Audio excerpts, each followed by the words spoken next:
Good day! Welcome to Crash Course Political Science. In this episode, we're going to show you the method of political victory of Trump and Duterte in the presidential elections, which both happened in 2016. Hi, Shelby here. So, who is Trump? Donald Trump.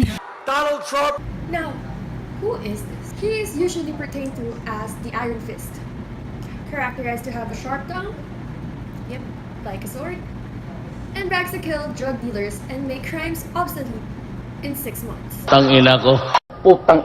Putang ina mo. Yep, he's Duterte, the president of the Philippines.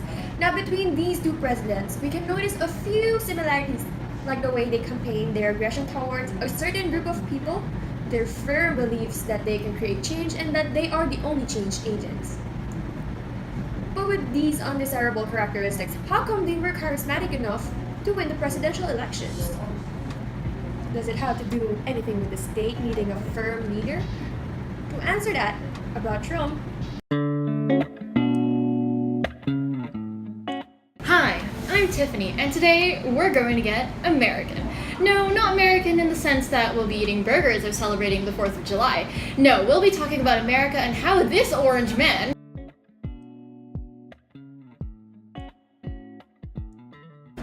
Does your vote count? Elections. I can smell the campaigns, can't you? Downstairs, Santogan, Dapat, who knows?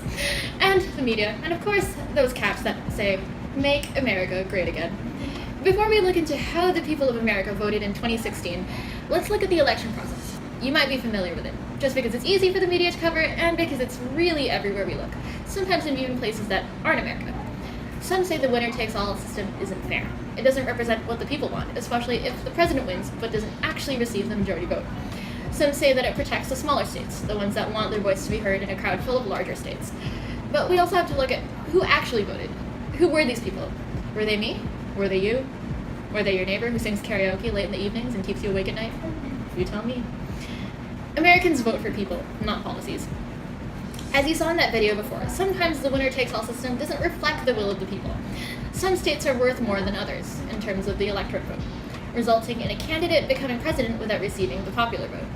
In the 2016 elections, Trump won more electoral college votes by state than Clinton, but did not receive the popular vote. There is a 2.8 million gap between the two candidates. Our team here at Crash Course DLSU broke down the demographics. How did citizens vote according to age? The more pressing issue here is the older and the younger. Older generations tend to be a bit more conservative. They like handwritten letters over text messages, and the kinds of people they saw at work also kind of look like that. So, yeah. The youth become more open. They're on Facebook, Twitter, and Instagram, and all sorts of different stuff, where the world is more accessible than it was a couple decades ago. Those above 40 voted more for Trump, and those below, people ages 18 to 39, voted for Clinton. We have to look at these statistics from the perspective of the individual. From 18 to 39, you're looking at new college graduates. Some are in debt because of the high prices of tuition, and some are starting out their careers, not earning a larger income until later maturity.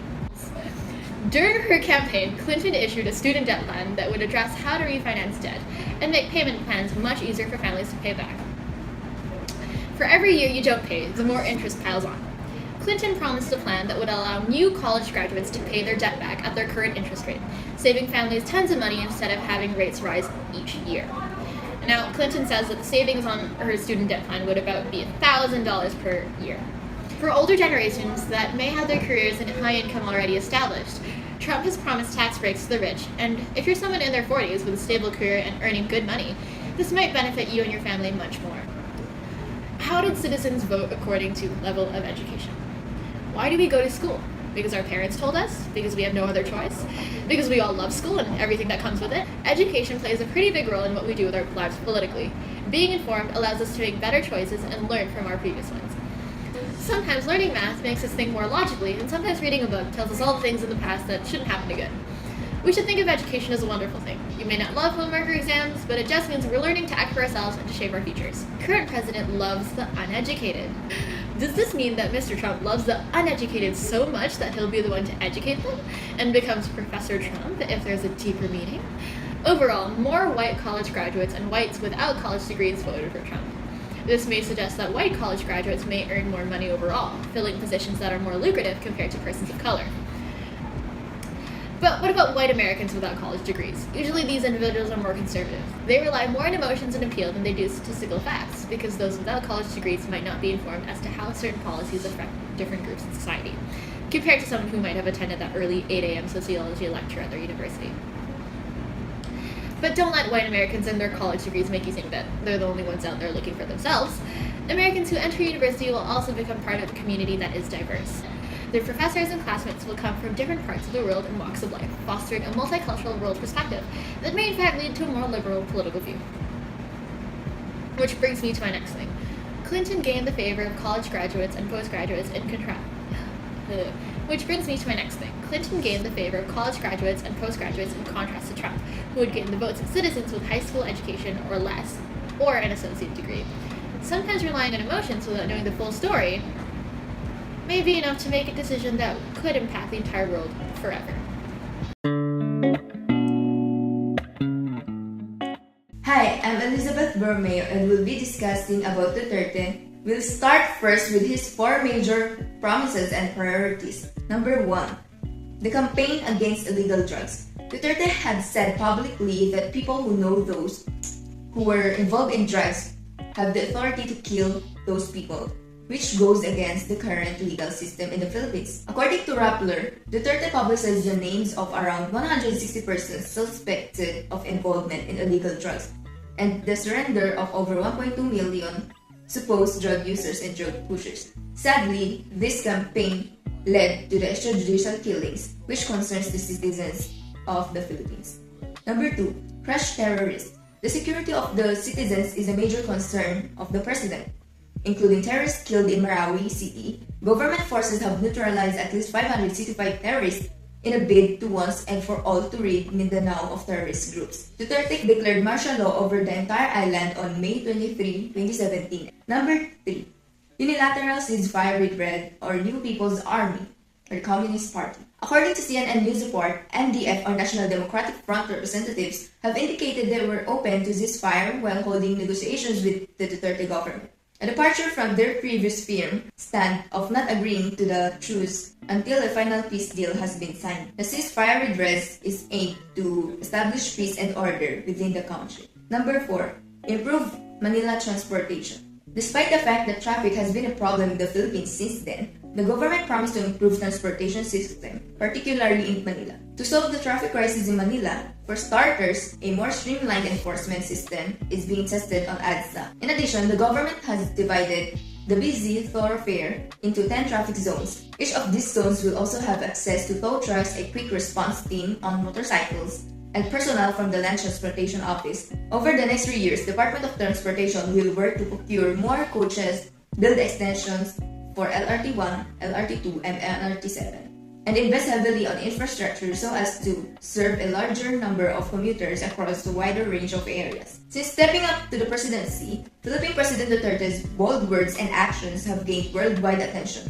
Most notably, his promise to wipe out drug criminals and end the drug crisis within 6 months of entering office. Now, let's talk about tax. The income tax of Filipino residents is ranged from 5% to 32% depending on the income earned. Moreover, a new taxation has been proposed by the House Representative and is assumed to be effective in January 2017, which lowers the tax rates with the objectives of simpler, fairer, and more efficient tax system and can raise funds for the government to ameliorate social and economic factors. Okay, so now let's talk about Trump. What tactics did he use to grab people's attention? For example, did he use hate, fear, or possibly both? You can't gain the benefits of skill unless you have attention-grabbing content. Traditional media would not have been so complicit if Trump's tweets hadn't been so provocative as to be irresistible. His tweets call out specific individuals and demand a response. What is remarkable is that he engages in these personal confrontations in front of mass audience. For example, with actress Meryl Streep, the CEO of Ford, and with a local union leader at the carrier plant in Indianapolis. Those on the receiving end quickly learn that the bigger their brand, the more it comes into the crosshairs and sometimes the harder it falls. Trump's tweets are provocative because they strike raw nerves, speaking boldly to themes that people struggle to work through, like race or nationalism versus globalism, financial insecurity, status inequality, sexism, and more. Fans cheer him on by retweeting and favoring his messages, while his enemies hope to get under his skin through their posts and replies. Trump uses tweets to seek cultural resonance, to his branding nirvana, and he finds it. He understands that while he is an author of branding meaning, branding is a joint activity, a co-production on a cultural stage. Now let's talk about the thinking and feeling of the people towards the Duterte administration. Rodrigo Duterte, who won the Philippine presidential election, is one of the mayors with a longer term in the Philippines and has been administrating Davao for more than 20 years. A good order existing in Davao has won the reputation of Duterte. Despite the unceremonious rhetoric that frowns upon the international community, voters have seen its extraordinary charisma different from ordinary politicians. Expectations of strong executive capacity have engulfed the growing agitation of the population and further gained the support from the people of the Philippines. Due to his rhetoric, Duterte is also known as the Trump of the Philippines. Now, let's discuss how mass media contributes to worsen the reputation on Duterte. Since there were news reports and articles that reflects his anti-drug campaign that made him seem worse because of the mass killings happened, and people made noise agreeing about Duterte's statement. The news about Duterte boasting his wives and girlfriends goes public. Duterte said that, if you want me to be the president, you need to know who I really am. I am a womanizer. Do you think he's boasting or just informing the public about his private life, which seems to be nonsense? There was an article saying that Duterte curses Pope Francis. Furthermore, he said, I can never curse Pope. Furthermore, he said, I can never curse my Pope. I was cursing at incompetence. If it was taken by some in that light, I sincerely apologize. I will continue to curse, so our suffering nation takes action. Also, regarding the report saying that he has a throat cancer, he replied that it is fake, it's a rumor. Hence, Duterte is proposing the implementation of banning fake news. Now, let's analyze the thinking and feeling of the people towards Duterte administration. The popularity of Duterte is soaring as several controversies coming out in the media. Now, as we observe, people are rarely neutral about Duterte. People either hate or love Duterte. People love Duterte because they want change. By the way Duterte deals with the drug-related criminals, people praise him for it. This issue also got the attention of the other country in saying that Duterte is just right for the Philippines. The criminals must not be given a mercy. Despite of Duterte being tough on his anti-drug campaign that contributed to mass killings and street murders, some people still believe that Duterte is great president because of what he has accomplished in accordance with his issue. However, some were not happy and not satisfied in his presidency. This brings up to an issue of human rights. There is a Facebook page named Pinoy Ako Blog that gained followers for anti-Duterte people. This page contains some criticism and judgment about the current administration, but the page was shut down due to the content that goes against the campaigns and the administration. He used strong political strategies, such as deceiving people for he can solve the crime in the Philippines. But crimes are inevitable. He also mentioned in his campaign that there will be no corruption if he is the president, for the fact that the people who were in power are greedy and people are acting upon his own interests. Corruption cannot be totally eliminated, but it can be lessened. So, ending this, what do you think about the Duterte administration? How media plays in the role of Donald Trump. So how did it make people feel? Did media bias make people hate or love Trump even more? No politician in history has been treated as unfairly as Donald Trump. The president claimed he has struggled under the weight of a series of major controversies. Look at the way I've been treated lately, especially by the media, Trump said on Wednesday during a speech at the Coast Guard Academy in Connecticut. No politician in history, and I say this with great surety, has been treated worse or more unfair. He told the Coast Guard graduates, "You can't let them down." And responding to their cheers, he commented, "I guess that's what we want." The Harvard study found that Trump's first 100 days in office The tones of the news coverage of the president has been a whooping 80% negative and 20% positive. CNN and NBC struck a 93% negative tone on their Trump stories, with only 7% positive. CBS was third in the anti-Trump race with a 91-9 ratio, and pro-Trump Fox News, well, that network was 52% negative and 48% positive. Now let's get into this. Why is the president so mad at CNN? Trump has been regularly fuming about CNN, which reports critically on him, and which he calls fake news, since the campaign days. But this particular wave of hostility seems to have been prompted by a retracted CNN story regarding a Russian investment fund on ties with Trump officials. 3 journalists resigned after CNN pulled the story. The president spent days gloating about this, though it's not worth noting that when he lies, nobody resigns or issues a retraction. SWS surveys showed consistent preferences among demographics when it came to Duterte's popularity. Regionalism played a major part in his victory in the election, with a majority of the votes in Mindanao contributing. Among religions, he was popular among Muslims, possibly due to most of the Muslim population also being in Mindanao. Also popular among those from Iglesia ni Cristo, while he was unpopular among Christians. Due to his attitude, he also lacked favor among women, but in contrast, remained popular among men. He was also popular among the upper class and educated, with trends showing greater preference with a higher social status and level of education. Similar trends are also found in age demographics, with Duterte being popular among youth and becoming more unpopular the older the voter was. The end result of the election saw Duterte with over a third of the country's votes.